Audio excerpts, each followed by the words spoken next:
Hello, my name is Ruben Rucoba. I'm a pediatrician from PediaTrust and your moderator for tonight's live Q&A session, New Year, New Baby, welcoming your baby during COVID.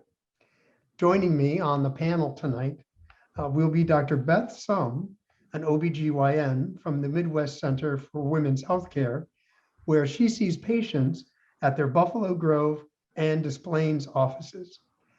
Also with us will be Margaret Nelson, pediatrician at Lakeshore Pediatrics with offices in Barrington, Lake Forest, and Libertyville, and Leslie Noble, pediatrician at Elm Street Pediatrics located in Winnetka.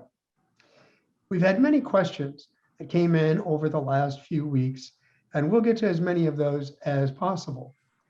You also have the ability to send in questions live, either through the chat function for those of you on Zoom or through Facebook Live. And don't worry if you missed something during the session tonight. We are recording this, and over the next few days, we'll be sending out a link to access the recording to everyone who registered for the webinar tonight. And it will also be available on the websites of PediaTrust and the Midwest Center for Women's Healthcare. We want to respect everyone's time, so we'll try and wrap this up at 7 o'clock. So our first question is for Dr. Sum.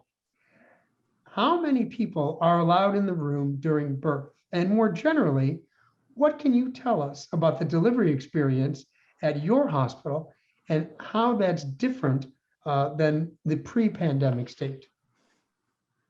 So currently, as COVID numbers have come down across the state, the visitor policy has loosened up a little bit. Currently, my group does our deliveries at Lutheran General Hospital. Patients are allowed to have one support person in the labor room with them. If the patient has hired a doula, certified doula to be with them, to be a labor support person, the doula is also allowed to be with them during labor and delivery, but not allowed to has to leave the hospital for the postpartum period. In the postpartum period, patients are allowed to have one additional support person with them. And so the visitor policy is loosening up a little bit. As of yesterday, the state positivity rate was under 2.5%. So that visitor policy may start to loosen a little bit more in the near future. As of this point in time, no one under the age of 18 is allowed to visit in the hospital. At this point, the typical vaginal delivery procedure hasn't changed, isn't a whole lot different than it was pre-pandemic. Patients are, if they're scheduled for inductions or sections, are having a COVID test done 2 days prior to being admitted to the hospital. If they come in labor, they're having a COVID test done that day. So we know whether patients are positive or not. So the only way the delivery really differs is if a patient is COVID positive, obviously all the staff in the room is in full PPE gear. Otherwise, not a whole lot different. The only other real change is we're not letting patients kind of walk around the halls in labor a whole lot. They're kind of really, we're trying to keep them confined to their room as much as possible. All right, thank you. We've also had a lot of questions about visitors after you leave the hospital. Dr. Nelson, what advice do you have for new parents about visitors in the home during the pandemic? Sure. So I do recommend that all visitors that will be in close contact with the baby, so holding the baby, caring for the baby, be vaccinated for at least COVID, influenza, and have received their Tdap vaccine, which stands for tetanus, diphtheria, and pertussis. All visitors, of course, should not have any sick symptoms and should wash their hands before handling the baby. So support from close friends and family can be really helpful when you have a newborn baby at home. So I don't tell parents to avoid this vital support. If your parents want to visit and want to help you with the baby, as long as they're feeling okay, as long as they're vaccinated, I think you should welcome that. But I would avoid large gatherings of people until your child's at least 2 to 3 months of age, which is when we begin vaccination for respiratory illnesses and when their immune system starts to become a little bit more mature. Thank you. And that's helpful. Helpful information about visitors, but what about going out of the house? Dr. Noble, one mom asked, how long do you need to keep your baby isolated at home before going out and about in public? Okay, good, really good question. And somewhat similar to what Dr. Nelson had just said, that 2-month threshold that we would like the baby to get to before going out in public places, especially crowded places, is largely due to the fact that that's when they'll have received their first round of their childhood immunizations as at 2 months. And also their immune system is starting to become a little bit more robust at that age. In addition to that, because babies under 2 months do not have their primary series of vaccines, we treat fevers differently in that age group. And for the most part, if you're out at church or public transportation or whatnot, large gatherings with lots of family friends, and baby happens to get a fever, even if it's just from a cold, they would probably end up with a pretty significant workup and likely a hospitalization if they do have even just a slight fever in that under 2 month age group. So would recommend not leaving the house and to go to large gatherings till at least they've received those 2 month vaccines. That being said, once the weather is decent, totally acceptable to take the baby for a walk, get some fresh air, go outside, but just avoid those large crowded places until at least that time. And in addition to that, with flu season, especially that holds true, not just COVID, but going forward as well. Thank you. One thing, back to you. don't mean to Dr. interrupt, but Sum. one thing I did neglect to mention is that when you Sure. talk about the visitors at the hospital, they've done patient satisfaction surveys. We do them frequently at the hospital, and it's actually been a huge patient satisfier that the number of visitors has been limited, especially since COVID. Patients, as long as it's safe to, are going home 24 hours after a vaginal delivery. They're going home 2 days after a C-section. And so it's kind of taken the onus off of the patient, not having to tell a bunch of people to come and visit and have to entertain them. So it allows them time to recover. It allows them time to bond with the baby. And it makes us in the hospital into the bad guys by we're the ones that are saying people are not allowed. It's a stressful time having a baby. Fewer in-laws, always a good thing. So that's great. All right, back to you, Dr. Sum. One mom wants to know, what are the protocols in place for the safety of the mom and the baby during a C-section? I know we talked about vaginal deliveries earlier. What about C-sections? Anything different there? There's not really much that's done differently with the C-section unless the patient is COVID positive. Obviously, everyone in an operating room is fully masked, regardless of even pre-COVID. If someone is COVID positive, then obviously all the staff in full PPE gear, N95s, eye protection, special gowns. But otherwise, there's not really particularly anything different that's done at this time. Good to know.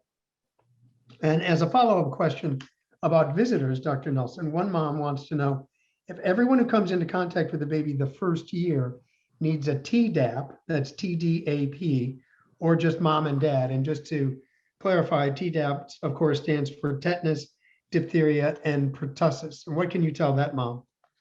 Sure. So, the most vital part of the Tdap vaccination is the AP part, or acellular pertussis. So that's going to prevent infection with pertussis, which is a serious respiratory illness that can lead to several different complications. Unfortunately, that can lead to respiratory distress and hospitalization. So I do recommend that everyone caring for your baby, so nannies, grandparents, daycare providers, receive the Tdap vaccination in addition to parents in order to protect your baby from this illness. I think it's important.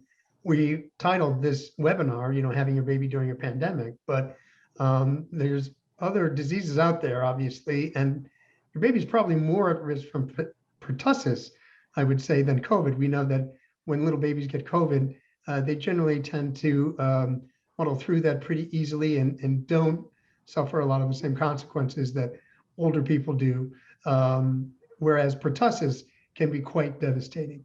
So it's an important reminder that anybody who's coming into contact with the baby those first several months needs to be vaccinated against tetanus, diphtheria, and especially pertussis to protect the baby until he or she can get their first series of shots in those first several months. All right. So Dr. Nelson, here's a tough question for you. One mom writes, my mother-in-law won't get vaccinated or test for COVID. What do you recommend we do or say? Our daughter is 15 months old. Now, in that question, the mother doesn't say if she's expecting another child, but let's suppose she is. What advice do you have for that mom who's got a toddler at home and expecting a newborn but the mother-in-law won't get vaccinated or test for COVID. Okay, I can go ahead and take that. So that is a tough question, and negotiating family dynamics and in-laws, even pre-pandemic, is always tricky. To Dr. Sum's point, I vividly remember all 4 grandparents descending upon my hospital room within 24 hours of my twins being born, and that was a lot. Anyhow, that's an aside. But you know, as I'm sure you all have experienced during the pandemic, everyone has a different risk tolerance when it comes to COVID. But when you are a new parent and this is your baby, you are in charge of that baby, and you get to make the decision of what you're comfortable with, and that is absolutely reasonable to not be comfortable with somebody who is not vaccinated and or won't get tested for COVID prior to seeing the baby, to say, I'm not comfortable with it. And you are always welcome, again, similar to what Dr. Sum said before, to put that onus on us. Say the pediatrician does not recommend unvaccinated people, or at least not tested for COVID, be in contact with the baby. So just know that that is completely reasonable.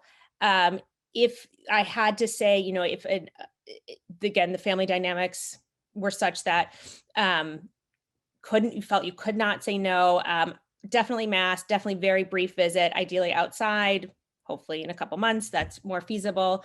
But again, you are in the driver's seat when it comes to your baby and what you're comfortable with. And that, again, you know, I think this pandemic has shown us that, you know, we need to make those decisions for ourselves, even if it's different than what your friend or neighbor or mother-in-law might be comfortable with. And that's perfectly okay.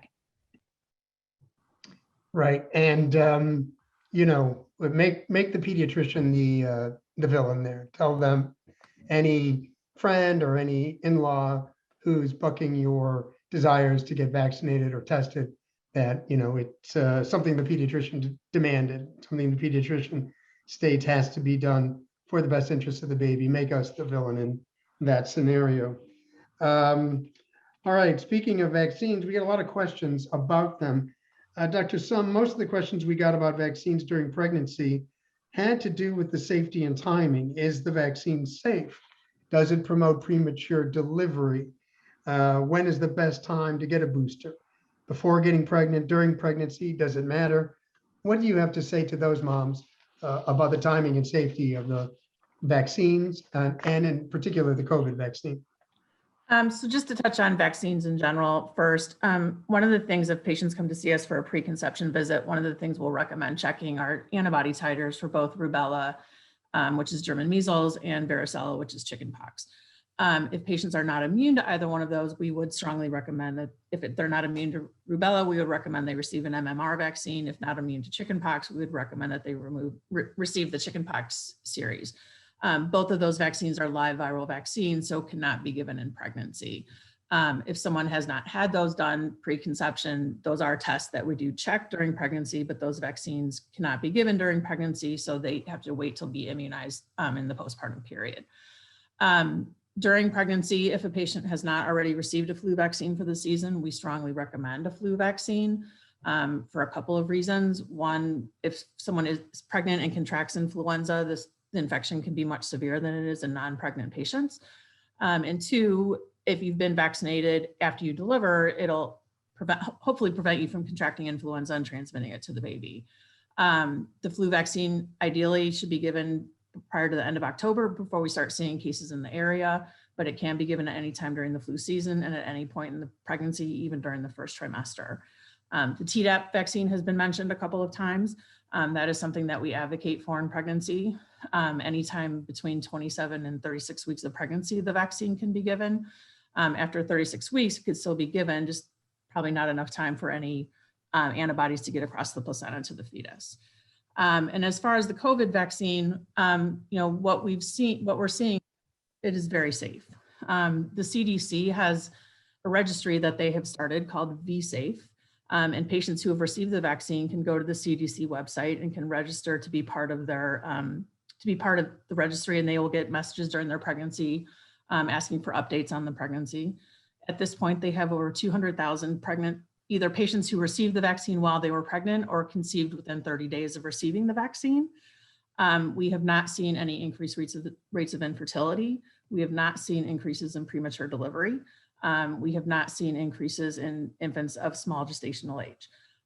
What we have seen in patients who are not vaccinated, that if they contract COVID, it can be a much more severe infection. Almost all the patients we've had to hospitalize with COVID have been unvaccinated. And COVID in pregnancy can not only cause severe illness, but can cause issues later down the line in the pregnancy. We're seeing increased rates of preeclampsia developing.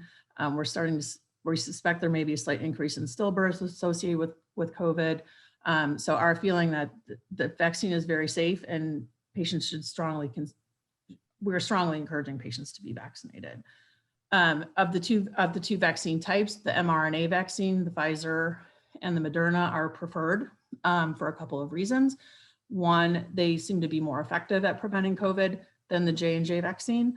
And there also are some clotting concerns with the J&J vaccine. So we would recommend the Moderna or the Pfizer. As far as timing of booster, the booster should be given when you're due for it. So if you receive the J&J vaccine, you should receive a booster 2 months afterwards, but it can be the Pfizer or the Moderna. It does not need to be J&J. If you receive Pfizer or Moderna, it should be given 5 months after you received your second dose. So regardless of where you are in your pregnancy, that 5-month mark is when you should receive your booster. Thank you. Very helpful advice. Similarly, talking about vaccines, Dr. Nelson, one mom wants to know, what can you tell us about vaccines for the youngest children, the 6 months to 5 years old? Sure. So as a lot of you know, Pfizer has developed a vaccine against COVID for children 6 months to 5 years old. That's about 1/10 of the volume of that used for children ages 12 years and up. So far in clinical trials, it appears to be safe, but the 2-dose series that they were originally testing led to some minimal antibody production in children ages 2 to 4 years of age specifically.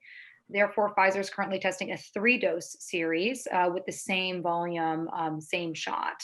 Originally, the plan was for the FDA to meet in mid-February to discuss approving the 2-dose series initially, with the intention of bridging this to an approval for the 3-dose series.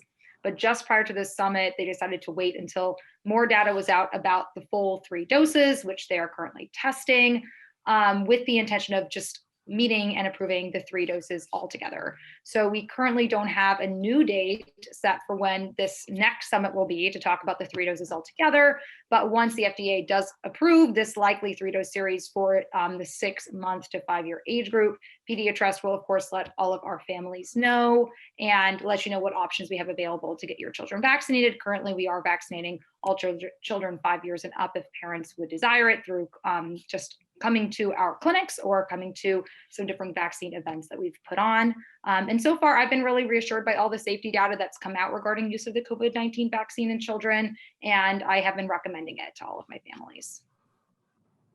Thank you. And another question about vaccines. Dr. Noble, what can you tell us about additional COVID boosters? Booster doses are recommended for everybody 12 years and older. And that after that, the 5 months after the second dose, for that 12 to 17 year age group, or it's only 5 of their vaccines. So we're not talking about the J&J vaccine. So in that adolescent age group, a booster is recommended. And that's offered at all the PediaTrust offices to have that done there. In the 5 to 11-year-old age group, there is not yet a booster dose recommended. And that is what the data is showing us for now. That's not to say at some point in the future it couldn't change as the situation continues to evolve, new variants come up. We continue to do surveillance on children who've received the vaccine. And it's not to say it's not effective, but just that it's a continuing to monitor type of situation. The other consideration is for children who are moderately to severely immunocompromised. And those children ages 5 and up, it's not a booster dose they receive, they actually receive 3 doses of vaccine. So the first dose of vaccine, the second dose 3 weeks later, and a third dose, but not a booster, 4 weeks later. But if your child fell under that category, you would know they would be under the care of a specialist. That again is severely immunocompromised kids. Okay, thank you. So we got some questions that are coming in from our audience. I'd like to get to some of those. The first one is for Dr. Sum. One mom answered as a follow-up to the vaccine question. Excuse me. She writes, I'm fully vaccinated. I have not gotten the booster yet, but I got COVID, the disease, I assume she means, at around 12 weeks. What concerns are there with this? I'm assuming by that question that symptoms must have been kind of mild. In COVID that early in pregnancy, in a mild case, especially with Omicron, we're not seeing it, the transmission in utero to the fetus seems to be very low, and really not a concern to the fetus. At this stage, we're not really recommending any additional surveillance for patients who've had mild COVID cases who are not hospitalized. We're not seeing structural things or anatomic things like we did with Zika. So there's no need for specialized ultrasounds at 20 weeks. COVID that early in pregnancy, she really should not have a whole lot to be concerned about. Now, we would recommend that she get her booster eventually. So that she should definitely do, but a mild COVID infection that early in pregnancy, she really should not have much to be concerned about. It was really the Delta variant that was really causing a lot of the OB patients to get really sick. With Omicron, we saw a number of patients who had it, but they weren't getting real sick from the Omicron variant. All right, good to know. Thank you. And another question that came in, this one for Dr. Nelson. It's regarding a follow-up to your question about the Tdap. Two questions really. Do visitors need to have their Tdap recently or within a certain number of years for it to be effective? And then also another attendee wanted to know, is the Tdap vaccination something that people are given regularly, or does it need to be sought out and asked for? Sure. So the CDC recommends that anybody who's going to be in close contact with your baby be up to date on their Tdap vaccination. So Tdap vaccinations are given to just regular adults every 10 years. So this is likely something that your PCP or your general physician is already offering you or should be able to offer you through their office. And so you want to make sure that everybody around the baby is up to date on that Tdap vaccination. The only exception to that 10-year rule is going to be mom, right, who should be vaccinated with every pregnancy, like Dr. Sum was talking about. And if somebody needs to get vaccinated, if they're not up to date, we do recommend that they be vaccinated at least 2 weeks prior to having contact with your baby. So I would ask your physician about the vaccination. And that's Thank one you. thing that I've definitely reminded patients about the Tdap. I'm like, keep in mind, it's not for you, it's for the baby. So even if you had one 2 years ago, we still recommend that you get a booster because this is to protect your baby. It's not for you. Right. Okay, Dr. Noble, this is another question that came in tonight, and it's not related to the pandemic. So the question is, when can you introduce a pet dog to your baby? That's a fun question. A little break from the COVID stuff. Really, anytime. There's no specific waiting period. This is, of course, assuming this is a dog that you've had, that the pet that's been in the family already. I probably wouldn't recommend bringing a brand new puppy and brand new baby home at the exact same time. It's just a lot of work. They both are. Really, I mean, you don't have to wait a certain amount of time. There's no specific concerns about allergies. Babies under 6 months really don't tend to show signs of environmental allergies at that young age. And actually, there's some data to show that actually being in a home with a dog can help prevent some of those environmental allergies, given that early exposure to a dander and things like that. Some families will bring like a baby blanket home from the hospital that has a scent of the baby on it, to introduce that to the dog a little bit ahead of time. Maybe if the partner is going back and forth to get things, they bring the baby blanket home so the dog can kind of get used to the smell. But most family dogs are happy to welcome the new member, and you don't have to have a certain waiting period. And if you've never had a baby around a brand new dog, then you don't know, but most dogs, and again, there's always exceptions, but most dogs, it's an innate sense. They understand that this is a baby, not, they treat them differently than humans. They're very, very gentle around babies. It's uncanny to me how it happens all the time, but dogs are really instinctive about that. They really do understand that these are little tiny babies. So that's great. All right. So let's get back to some of the pandemic stuff. This next question is going to go to both Dr. Sum and Dr. Nelson. When does the baby develop its immune system? Are there multiple levels of development? First, I'm going to have Dr. Sum tell us what she can about the fetus's development in the immune system, and then we'll have Dr. Nelson talk. Dr. Sum? So the immune system starts developing very early in the fetus. I mean, as early as 9 weeks of pregnancy, there are certain immune cells that can be detected in the fetal liver. And the immune system continues to develop throughout the pregnancy. But the immune system in a fetus is really suppressed to some degree. And quite honestly, there's still a lot about the fetal immune system that we don't quite understand. But it is suppressed to some degree as the intrauterine environment is sterile. So the fetus doesn't really need to depend on its immune system while it's in utero. But the immune system, antibodies are passed through the placenta, starting even in the second trimester, but most of that antibody transmission occurs into the third trimester, which is why premature fetuses can be at increased risk for infections after birth, because they haven't had the advantage of some of those antibodies being transmitted from mom. All right, and Dr. Nelson, what can you tell us about the immune development in a newborn or infant? Sure. So it's a little bit of a complicated question, as there are multiple different things that can improve your baby's immune system. So that's their own development, vaccination, and as they get older, just exposure to the world around them. Babies are born with the cells that they need to make up their immune system, but specifically the part of their immune system that protects against viruses is still definitely maturing until at least 2 to 3 months of age. So that's one of the reasons why we recommend keeping your baby out of settings with large gatherings of people and away from anyone who's sick before that time. Babies also gain immunity through childhood vaccinations, which are extremely important. So this is why we recommend all babies be vaccinated on schedule.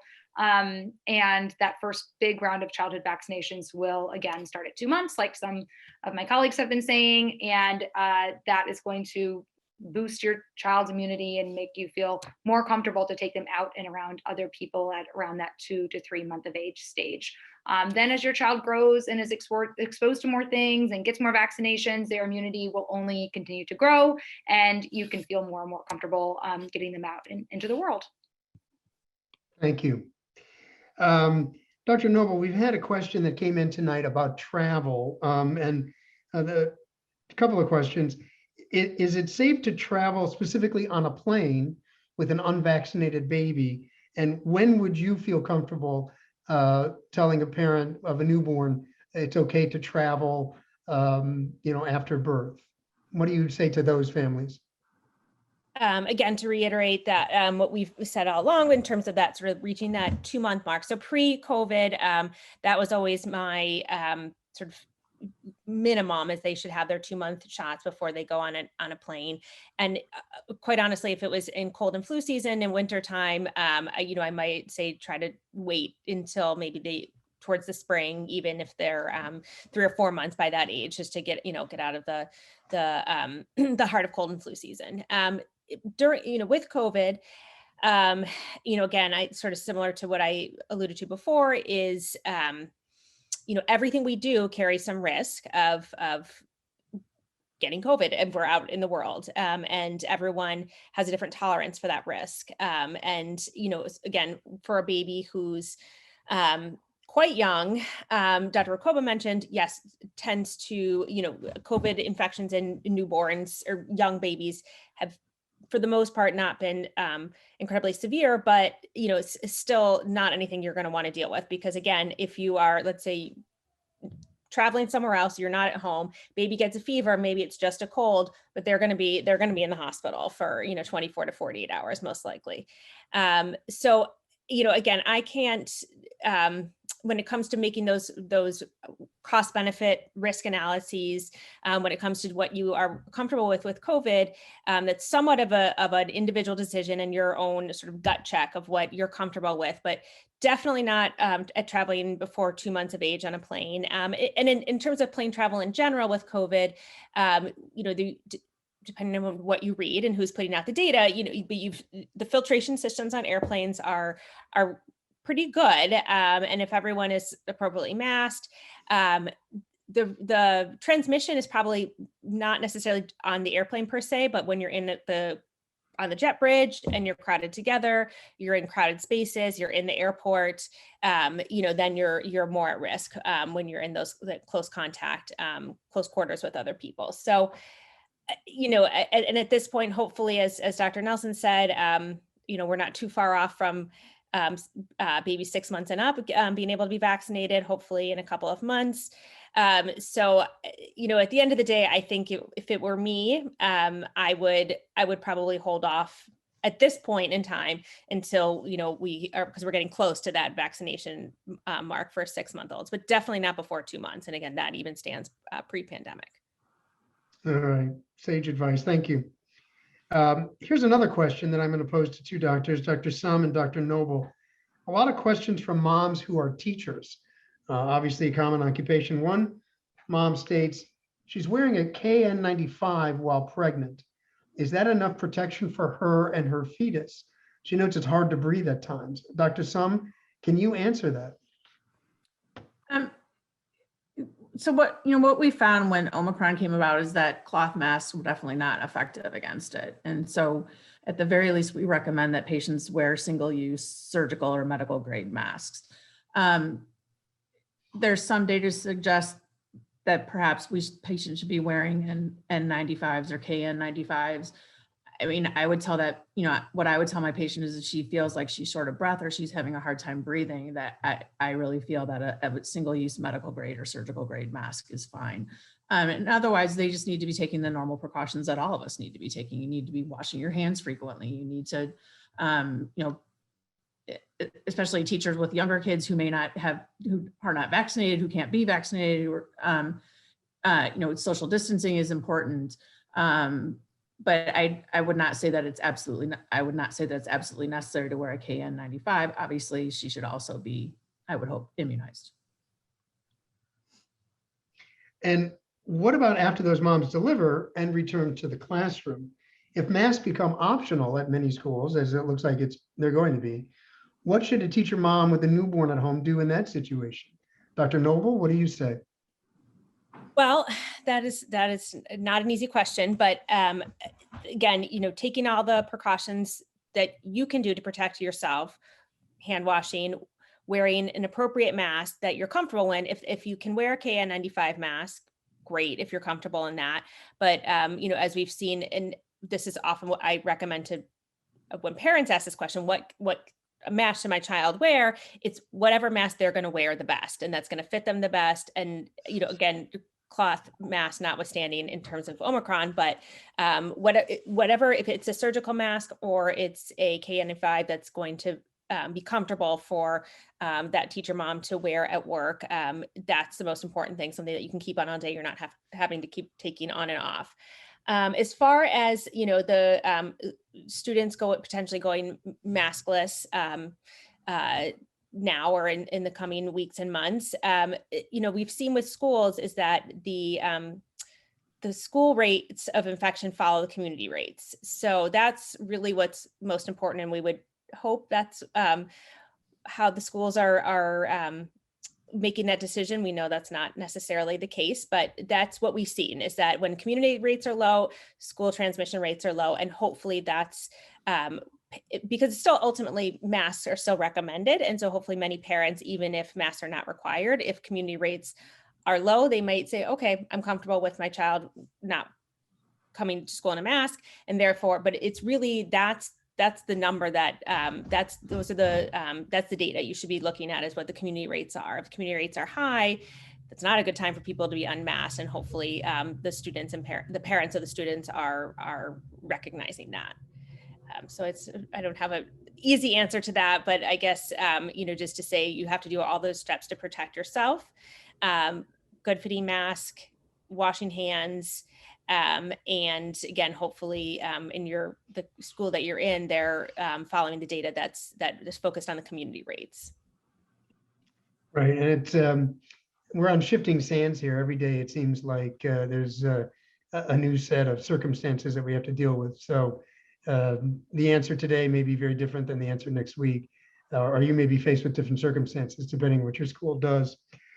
All right, Dr. Sum, one mom wonders, she wrote in on the live chat tonight, what happens if I or my husband test positive for COVID when coming in to deliver the baby? I know that in the early stages of the pandemic, there were stories of the baby being separated from the mother and the mother being isolated. What can you tell us that would happen if the mother tests positive and she delivers?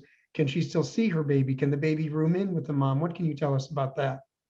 Yeah, that has certainly shifted since the early days of COVID. I mean, in early days of COVID, we were telling patients that ideally they should be separated from their baby for 14 days and should find somebody in the family who could provide care for the child. That is definitely no longer the case.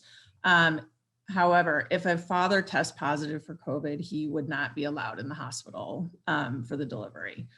So they would have to find another family member or friend to be their support person. The father would not be allowed into the hospital.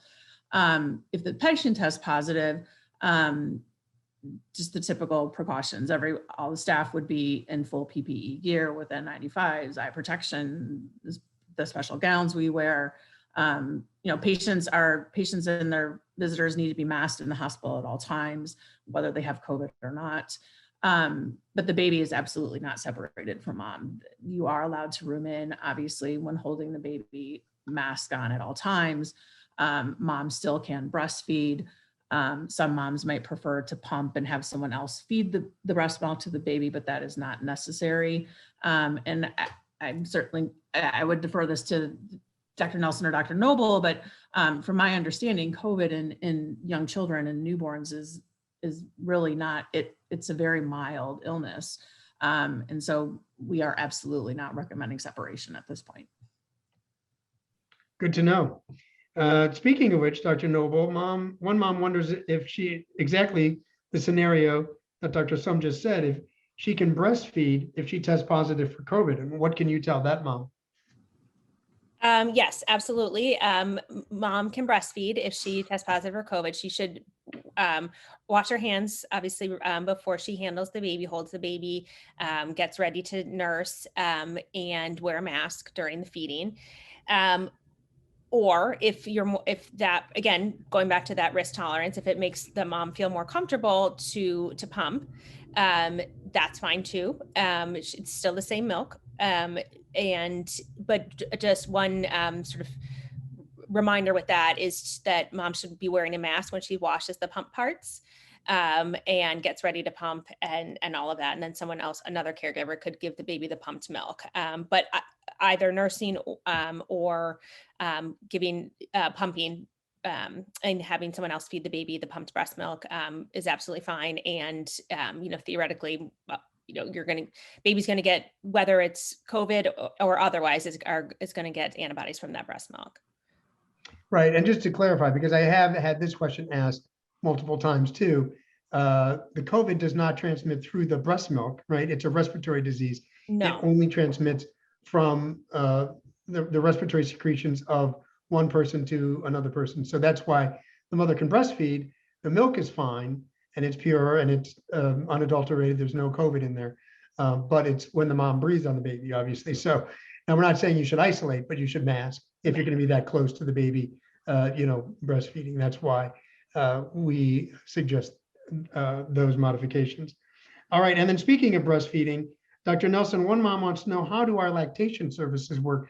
We do have lactation consultants on staff that work with our patients in PediaTrust, and how do those lactation services work during the pandemic? What can you tell us? Sure. So we still have our lactation consultants. They're still working, still very busy. We have lactation services available throughout all of our PediaTrust family. They're kind of scattered throughout several different locations in order to be accessible to all of our families. So if you are working through our offices, I recommend calling your office to see where the closest one to you is. Lactation consultants are great. They can be really helpful. There's usually lactation consultants available in the hospital as well. So I'd ask about that while you are directly postpartum, but certainly once you've gone home, especially if you're a first-time breastfeeding parent, or want to, work on any part of your breastfeeding with someone who has experienced eyes, who can sit with you and watch a breastfeeding session and give you a bunch of tips and tricks, definitely utilize our lactation services. And you can call your respective office and either self-refer just by asking for an appointment with the lactation consultant, or you can talk to one of us when you see us for one of your newborn visits and have us put in a referral to lactation, which will also get you an appointment. So definitely a great resource and definitely something I recommend utilizing. Right, and they are seeing patients live. It's just to let you know that, it's one of those things that you really do need to be there hands-on, and the lactation consultants will work with you, taking precautions, everybody's masked, but it is something that we're still doing live and in person, not through a Zoom call. All right, Dr. Sum, here's a question we got a few times, both preceding tonight's webinar and then a live question tonight. Similarly, should my partner and I quarantine for a certain period of time before our due date? No grocery store shopping, no seeing family. Somebody on the live chat tonight wanted to know about avoiding large gatherings like weddings while they're pregnant. Do you recommend that?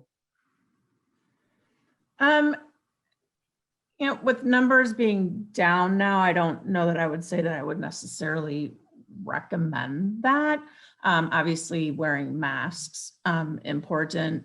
One thing, as I had mentioned, when patients are scheduled for inductions or sections, they do have a COVID test done 2 days prior to their admission. And we typically kind of do recommend that once that COVID test is done, that they kind of avoid a whole lot of other contacts, that they don't potentially contract COVID in the meantime. But I would not say that as a general rule, recommending that patients quarantine per se, just taking the typical safety measures, wearing masks, frequent hand washing. So I would not say that we're recommending that they quarantine per se. Okay.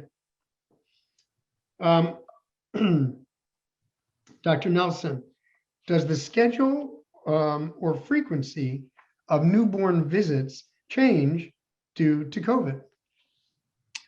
So no, regardless of COVID-19, we still need to see your baby, would like to see your baby as frequently as we usually would, because those neonatal visits are extremely important to talk about breastfeeding or formula feeding, to watch the baby's weight, to do a thorough exam.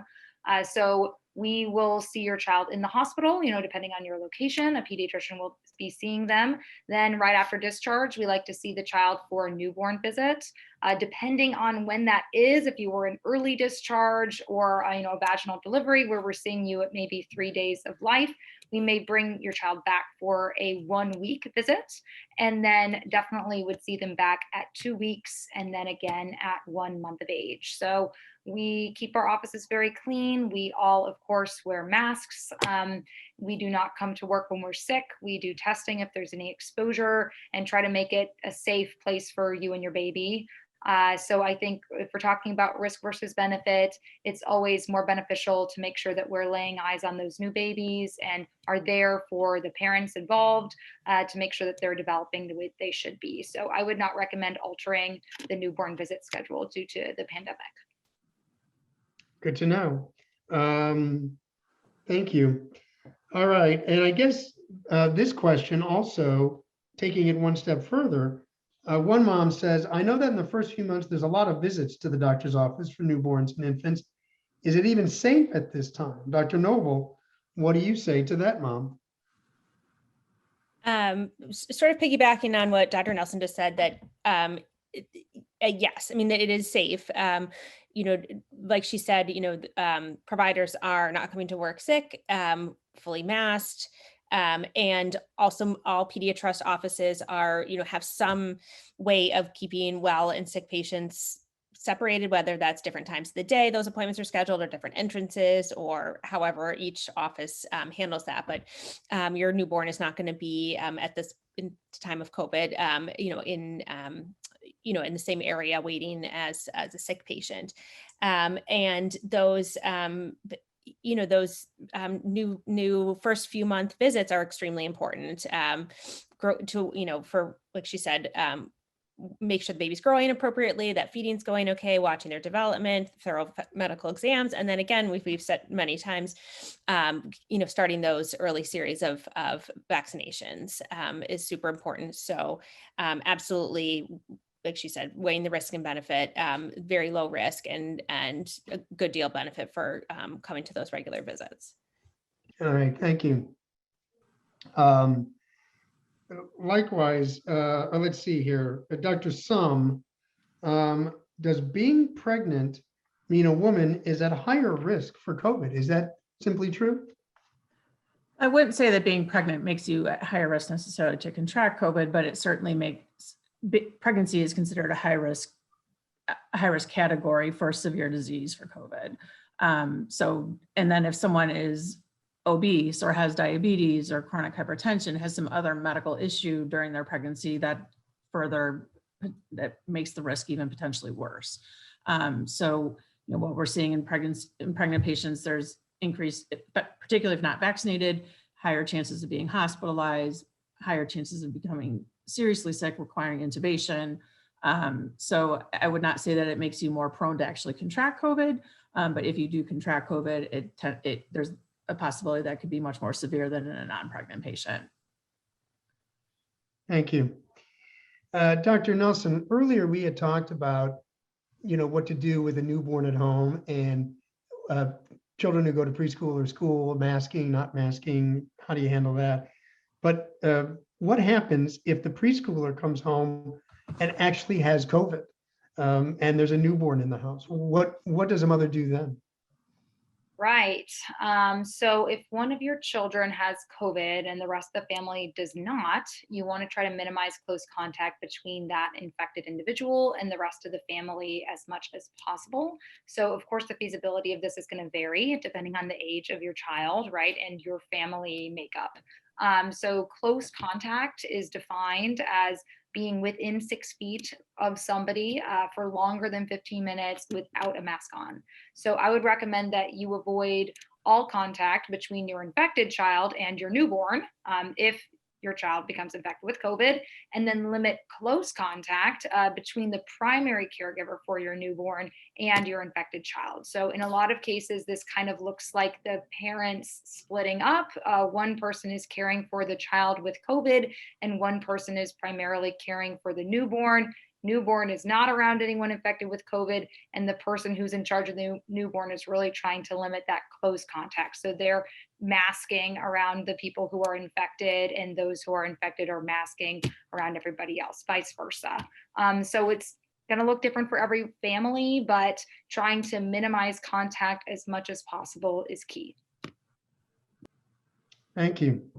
Dr. Noble, we got another non-pandemic question.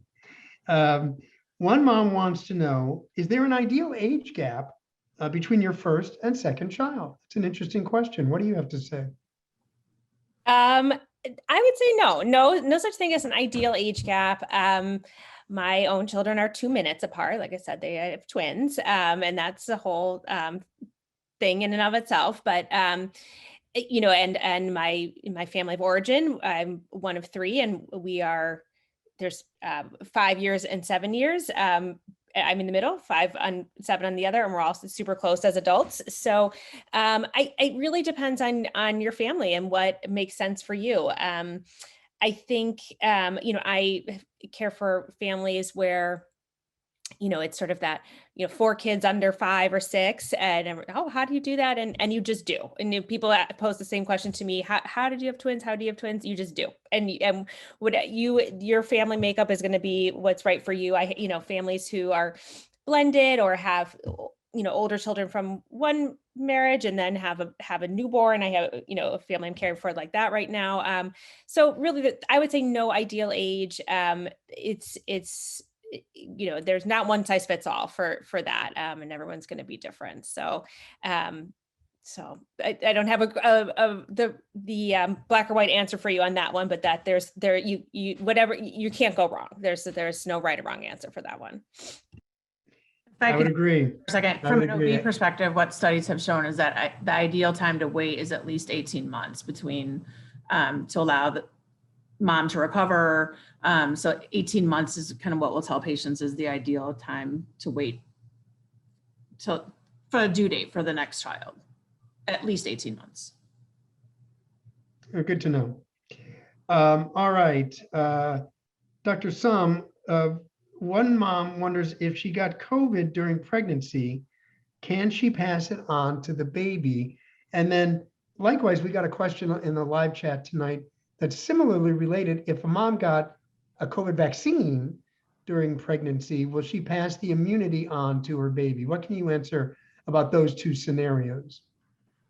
I mean, passing COVID to the baby, it really depends at what gestational age they contracted COVID. If they contract COVID, first, second, probably even early third trimester, what we're seeing is there's very little intrauterine transmission for COVID. If they developed it later on in pregnancy, closer to the due date, I mean, there certainly is the possibility of transmitting it to the baby. But again, after birth, it's a respiratory illness. So going to be transmitted through respiratory particles, not through breast milk or any other means. As far as the vaccine, what we have seen is that moms who have been vaccinated, we are seeing they have detected antibodies in the cord blood. They have detected antibodies in breast milk. What's not really known at this point, and at least from my understanding, is that we're not really sure what the clinical significance of those antibodies is right now. All right, thank you. All right, let's see, Dr. Nelson, a question came in on the live chat as a follow-up to what we were speaking about earlier, using KN95 or N95 masks. Is it okay to reuse those? Should people visiting the baby wear a new mask? Sure. So good question. It's a little bit of a difficult question. In our clinic, we wear N95 masks to see all of our sick patients, and we do change those masks out every day. Early on, when there weren't a lot of masks out there, some people would reuse their masks from day to day just because we had to.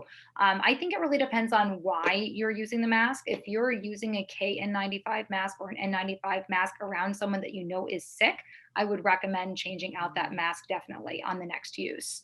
If you are using it just because you're going to the grocery store, you could potentially hang that mask up and then use it again to try to get at least a couple of uses out of it. If somebody is coming into your home, and certainly if they're, you have your own rules for who's allowed to see your baby, but anybody that you would like to be masked to be around your baby is seeing them for the first time, I would recommend that they go ahead and use a fresh mask, surgical mask, or whatever you feel comfortable with them using at that time. Of course, anytime a mask is soiled, you do need to change it out. And those surgical type masks, the blue masks, are usually for a one-time use. Thank you. And speaking of masks, Dr. Noble, one mom asked tonight on the live chat a question about masks. Specifically, has there been any research into the developmental effects of masking on children seeing social cues or not seeing social cues, not seeing formation of words, or of adult caretakers around children wearing masks? And is there anything of concern with that? It's a good question. And, I guess I would say, as far as research, we're still so new into this, and, these kids who are, I'm assuming it's sort of the younger age group. I'm kind of assuming this question is geared towards, it just hasn't been that long for us to know. All that being said, I would say my take on that is to really try as adults to not project onto our young kids, our stresses, our fears, our worries, this isn't fair. This isn't, my own children started kindergarten in masks last year, and they had a great year, and they're having a great year in first grade in masks. And I think, it's how we approach it with them. Our kids are always watching us. They're always looking for us for cues. And I think if we normalize what's going on as much as we can and support them and sort of put things in as positive a light as possible, or or say things honestly in a age appropriate way. We wear these masks because we're not just for us protecting ourselves, we're protecting grandma and all that. I think that's really important, is how we as parents and as the grownups in the room talk about this around our kids. And I would say in my own practice, I think I wouldn't, as opposed to completely, again, everyone has different comfort levels, but I think kids can still play together at preschool and have those interactions that are important for kids to be with other adult caregivers at school or with other kids at school. And I would much rather have my little one, again, assuming we're not in some crazy huge where let's say current conditions, let's say masked and vaccinated when able, and be able to go to school as safely as possible, because being in school and having those developmental interactions that's really important. And but we need to do that safely. And again, I think just really thinking about how we approach that as parents and like I said, the sort of the adults in the room is really important. Okay, thank you. Dr. Sum, here's a question, again, non-COVID related.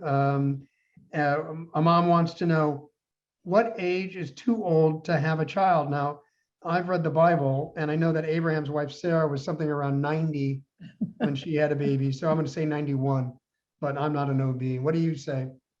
Well, a little bit of a loaded question, but for the most part, I wouldn't say that there's an absolute limit.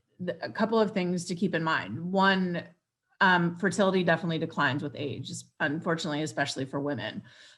We only have the eggs that we're born with. We don't have ability to make new ones.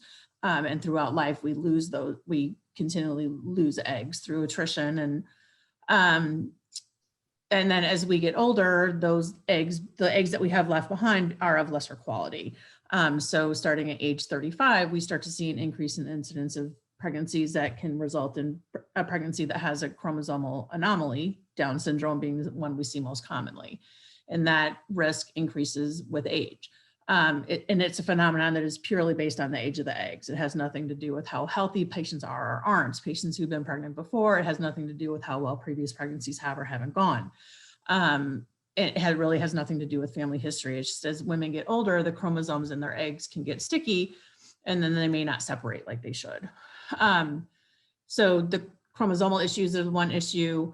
And then just obviously as we get older, we're more prone to things like diabetes and high blood pressure, which can impact pregnancy. So I wouldn't say that there's an absolute age that it's too old, but things that you want to keep in mind. Thank you. We got a question that I want to answer, and that is, somebody had asked earlier, are all the personnel in the hospital and pediatric offices fully vaccinated? Well, I can't speak to every hospital, obviously, but I do know that most hospitals are requiring COVID vaccines and requiring their employees to be up to date on COVID, on the COVID vaccine. I can tell you what we do at PediaTrust, and that is all of our personnel in the clinical offices, meaning anybody who's coming into contact with a patient in our pediatric offices, not only have to be fully immunized, but they have to be boosted as well. So that's a policy that we feel very strong about. We're very proud to mandate that. So you can be rest assured that whoever's caring for your child or talking to your child or handling your child in our offices has been fully vaccinated and boosted. And I see that we're getting close. It's about 7 o'clock right now. So I just want to take this time to wrap up, thank our panelists, Dr. Sum, Dr. Nelson, and Dr. Noble. A recording has been made of tonight's webinar. Like I said earlier, we'll be sending out a link to that recording in an email to all of those who registered for tonight's webinar over the next few days. And you'll be getting that soon. So once again, thanks to everybody, to all of our attendees.